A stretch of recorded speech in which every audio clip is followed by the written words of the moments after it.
բոլորը գիտեն, որ հարսի եղբայրը գալիս է հագցնում է հարսի կոշիկը, մեջը գումար է դնում, երգում են տարբեր երգեր։ Այդ բանը որ չեմ սիրում դարապես։ Երբեք չեմ հասկացել թե ինչ է մաման։ Հարսի կոշիկը հագցնում են, աղբորը նկարում են հարսի հետ, փաթաթում են իրար ու գնում են։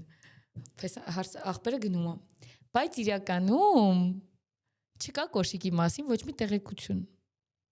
Հարսի եղբայրը եկել է 3 անգամ պտտել է հարսի քյամարը գոտին, որը իդեպ պատղաբերության նշան է ունեցել գոտին ինչքան հաստ եղել կամ ինչքան ծանր եղել, դա ավելի առողջության նշան է եղել, որ հարսը կարում է կրի, չգիտեմ։ Տարբեր իմաստներ է ունեցել այդ քյամարը ու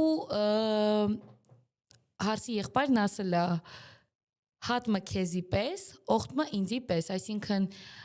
ունենաս քո պես մի աղջիկ ու 7 տղա իմ պես։ Դրիվորի բանիջացի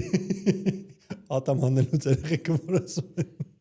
Փերի պատմությունը։ Անկես ճանատամ տունից գարի ատամ։ Այո։